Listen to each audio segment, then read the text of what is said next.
I think to get the community support, the community will need to hear something about the virus. I, along with maybe some others in the community, are very concerned about this plan, very concerned about children going back to school, specifically when a cure hasn't been publicized. So I think that maybe some meetings with community leaders, because there are a lot of churches that haven't even gone back to meeting in church. And how are the teachers feeling about having to take temperatures of students? As a parent, I'm not sure I want a non-medical profession putting anything in my child, let alone a thermometer or anything else. I'm only throwing this out there because I need you to be prepared for this when you send out the communications that school is opening again.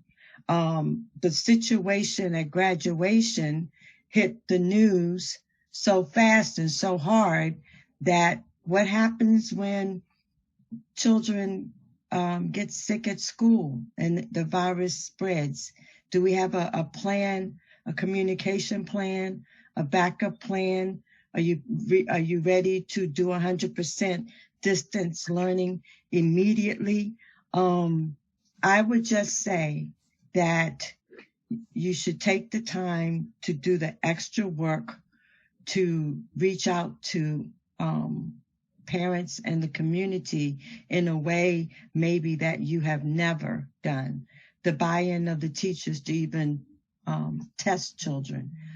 Is this your plan, or have all the teachers signed on? Yes, I will make sure that every child in my, because if I was a teacher, I wouldn't do it, because of me feeling inept in terms of, suppose I made a mistake and read the thermometer wrong and there was a sick child. The pressure of that alone, I mean, you can imagine. All I'm saying is that rather than take a plan and think you can move forward as usual, this is uncharted waters. And I think that you need to start asking for volunteers now.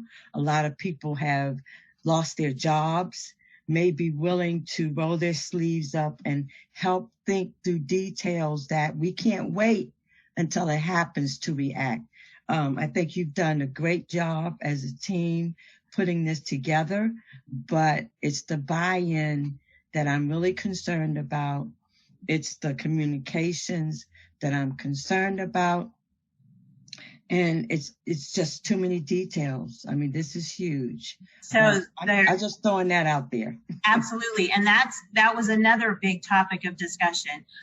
We talked a lot about needing to have community meetings, and multiple of them, where we can not only discuss in more detail the plans and help parents feel more comfortable and understand exactly what may be happening, teachers as well, staff, but to do that multiple times and to be able to communicate it in every way we can think, but also to gather input from them, maybe something we hadn't thought about yet, but also realize that this is a fairly top level plan. There are a tremendous amount of details to be added to this, and there's a lot of work still to be done.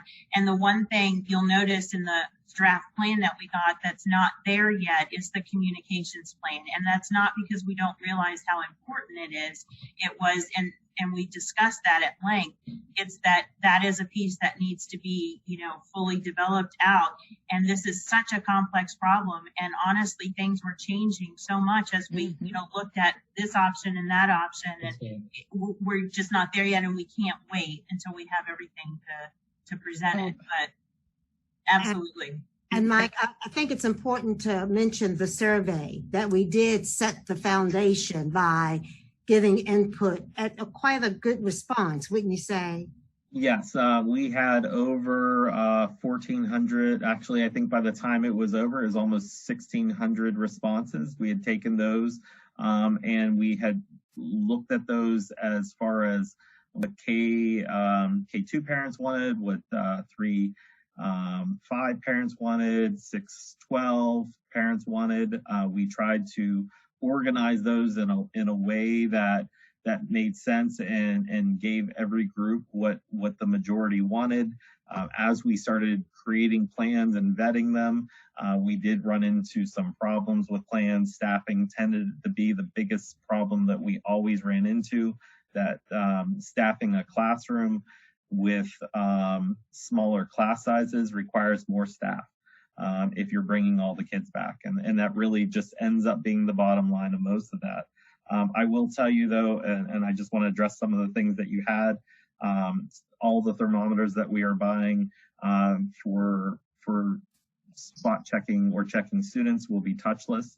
There will never be a situation where we're touching a child for temperature taking, and they all are color coded. So they will always read green, yellow, or red for the temperature. And we've established that 100 degrees, 100.4 is what is considered a fever for that. I think you're spot on with going back to school. But an overwhelming majority of people wanted it, to the point where we even had comments on there bringing every student back to school. We know that that's just not feasible, especially under the guidance that we have from the state. It's all about risk management, and Right. we need to plan the best way we can for avoiding the most amount of risk. And so that's pretty much what we had to do through this whole thing. And I will also let you know the Rappahannock Area Health District is doing training for our nursing staff, and then they're doing a recorded training for all of our teachers when they come back. Great.